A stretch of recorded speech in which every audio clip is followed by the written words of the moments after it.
The writer's life is a solitary life. It's true, but it doesn't have to be that way. Sometimes you need to push away from the desk and hit the road. My name's Nancy Clanmoran, and I'm a writer of fiction. My friend Shauna and I took a trip from Atlanta to New Orleans. Our goal was to take in the spirit of the many small towns that would eventually work their way into our novels.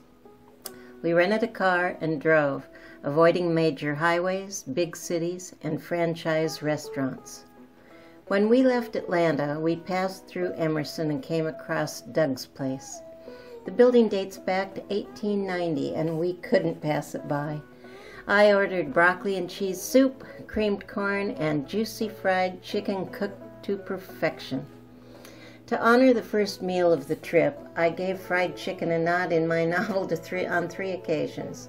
This was for my protagonist's birthday dinner. After a supper of fried chicken so juicy we needed 3 napkins each, Mama brought out the cake she'd worked on all day. On to Rome, Georgia. Shauna had heard about the town and thought it might be the right size for the setting of her story. Walking down Main Street, I came up on a bakery window and saw 2 amazing cakes. We parked nose to the curb in front of Coleman's Bakery. Gracing the front window were styrofoam reproductions of Mrs. Coleman's white frosted cakes in the shape of trumpet swans. First stop the next day was the heartbreaking sight of Cedartown's old business district. The streets were virtually empty, its shops abandoned because the residents had moved on to Walmart and Target.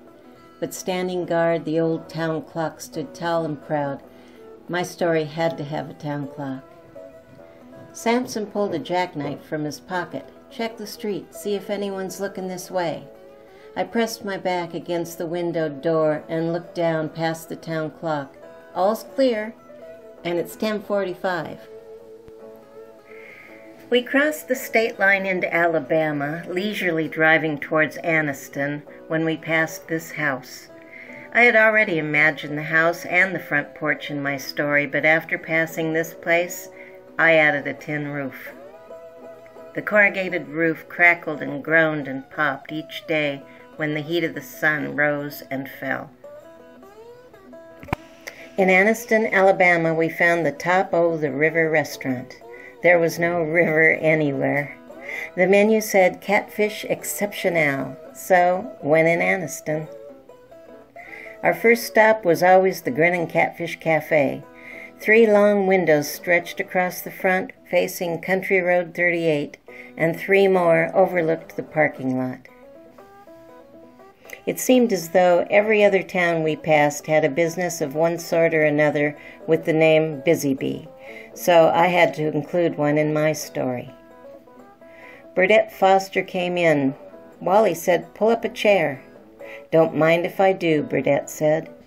"Waiting on the wife. She's at the Busy Bee under one of those drying helmets. Looks like torture to me." Heading toward Utah, Alabama, we came across a quaint, hand-built produce market on the side of the road. When we went in, there was no one in sight. The store ran strictly on the honor system. An old grocery scale with a bent needle pointed to ½ a pound, and a stack of small paper bags were next to the bins. A sign above the scale read, "Honor System. Weigh and leave money in box." Shortly after crossing into Mississippi, we entered Newton, and I had finally found the model for the town in my story. Everything I needed was contained in this scenic town of 5,000 people, even a Rexall drugstore. I looked across the street at the blue and orange Rexall sign and thought they should change it to Rex-all. While Wally was gone, I noticed the sweet smell of cinnamon buns drifted down from Coleman's ovens, and the Rexall sign looked all right again. In the end, no Google search or library visit can infuse a story with authenticity, like taking in the scent of a honeysuckle vine along the side of the road, or buying a cup of boiled peanuts at a gas station, or sipping on a glass of sweet tea with lemon. This trip got me away from the desk and helped shape the emotional landscape of my story, The Clock of Life.